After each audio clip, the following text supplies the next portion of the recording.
Les gens bien portants sont des malades qui s'ignorent. Mes 6 mois de pratique à bord m'ont servi à vérifier mes conceptions. Vous aviez beaucoup de gens à soigner? L'équipage et 7 passagers, de conditions très modestes. 35 personnes en tout. C'est un chiffre. Et vous avez eu des morts? Aucun. C'était d'ailleurs contraire à mes principes. Je suis partisan de la diminution de la mortalité. Comme nous tous. À vous aussi, tiens, je n'aurais pas cru. Bref, j'estime que malgré toutes les tentations contraires, nous devons travailler à la conservation du malade. Il y a du vrai dans ce que dit le docteur. Et des malades, vous en avez eu beaucoup? 35. Ah, tout le monde alors? Ben oui, tout le monde. Et comment le bateau a-t-il pu marcher? Un petit roulement à établir. Mais dites donc, maintenant, vous êtes bien réellement docteur? Je suis bien réellement et bien doctoralement docteur. Et vous pensez appliquer vos méthodes ici? Évidemment, je préférerais une grande ville. Saint-Maurice a combien d'habitants? 3500 dans l'agglomération, je crois, et près de 6000 dans la commune. Et l'ensemble du canton? Le double au moins. La population est pauvre. Très à l'aise, au contraire, et même riche. Il y a de grosses fermes. Beaucoup de gens vivent de leur rente et des revenus de leur domaine. Terriblement avare, d'ailleurs. Et il n'y a pas de grand vice. Que voulez-vous dire? Opium, cocaïne, messe noire, sodomie, production politique. J'ai jamais entendu parler d'opium ni de messe noire. Quant à la politique, on s'y intéresse comme partout. Et l'adultère. Quoi donc? L'adultère. A-t-il pris là-haut un développement exceptionnel? Est-il l'objet d'une activité intense? Vos questions sont extraordinaires. Il doit y avoir comme partout des maris trompés, mais sans excès. D'ailleurs, c'est très difficile, les gens vous surveillent tellement. Bon. Vous ne voyez rien d'autre à m'indiquer, par exemple, dans l'ordre des sectes, des superstitions, des sociétés secrètes? Autrefois, peut-être, mais pas maintenant. En somme, l'âge médical peut commencer.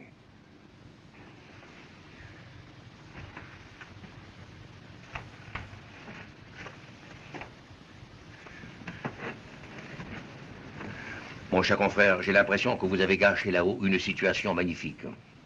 C'est couvert d'or que vous en deviez repartir, les fesses calées sur un matelas d'obligation. Vous, madame, avec 3 rangs de perles au cou, tous deux à l'intérieur d'une étincelante limousine, et non pas sur ce monument des premiers efforts du génie moderne. Je dois désormais sacrifier la courbe des consultations à celle des traitements. Par elle-même, la consultation ne m'intéresse qu'à demi. C'est un art un peu rudimentaire, une sorte de pêche au filet. Mais le traitement, c'est de la pisciculture. Pardonnez-moi, mon cher confrère, mais vos chiffres sont rigoureusement exacts. Rigoureusement.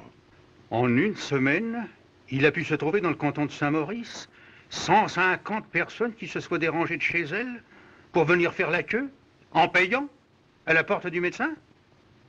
On ne les y a pas amenés de force, ni par une contrainte quelconque. Il n'y a fallu ni la troupe, ni les gendarmes. Mais est-ce que dans votre méthode, Oui. l'intérêt du malade Oui. n'est pas un peu subordonné à l'intérêt du médecin? Docteur Parpalais, vous oubliez qu'il y a un intérêt supérieur à ces deux-là. Lequel? Celui de la médecine. C'est le seul dont je me préoccupe. Oui. Oui. Vous me donnez un canton peuplé de quelques milliers d'individus neutres, indéterminés. Mon rôle, c'est de les déterminer, de les amener à l'existence médicale. Je les mets au lit et je regarde ce qui va pouvoir en sortir. Un tuberculeux, un névropathe, un artérioscléreux, ce qu'on voudra. Mais quelqu'un, bon Dieu, quelqu'un. Rien ne m'agace comme cet être ni chair ni poisson que vous appelez un homme bien portant. Vous ne pouvez cependant pas mettre tout un canton au lit. Ça se discuterait. Car j'ai connu, moi, 5 personnes de la même famille, malades toutes à la fois, au lit toutes à la fois, et qui se débrouillaient fort bien. Votre objection me fait penser à ces fameux économistes qui prétendaient qu'une grande guerre moderne ne pourrait pas durer plus de 6 semaines. La vérité, c'est que nous manquons tous d'audace. Que personne, pas même moi, n'osera aller jusqu'au bout et mettre toute une population au lit pour voir. Pour voir. Mais soit, je vous accorderai qu'il faut des gens bien portants, oui. Ne serait-ce que pour soigner les autres. Ou pour former à l'arrière des malades en activité une espèce de réserve. Ce que je n'aime pas, c'est que la santé prenne des airs de provocation. Car alors, vous avouerez que c'est excessif. Nous fermons les yeux sur un certain nombre de cas. Nous laissons à un certain nombre de gens leur masque de prospérité. Mais s'ils viennent ensuite se pavaner devant nous et nous faire la nique, je me fâche. C'est arrivé ici. C'est arrivé ici pour monsieur Raffalens. Oh, le colosse? Oui. Celui qui se vante de porter sa belle-mère à bras tendus? Oui. Il m'a défié près de 3 mois. Mais ça y est. Quoi? Il est au lit.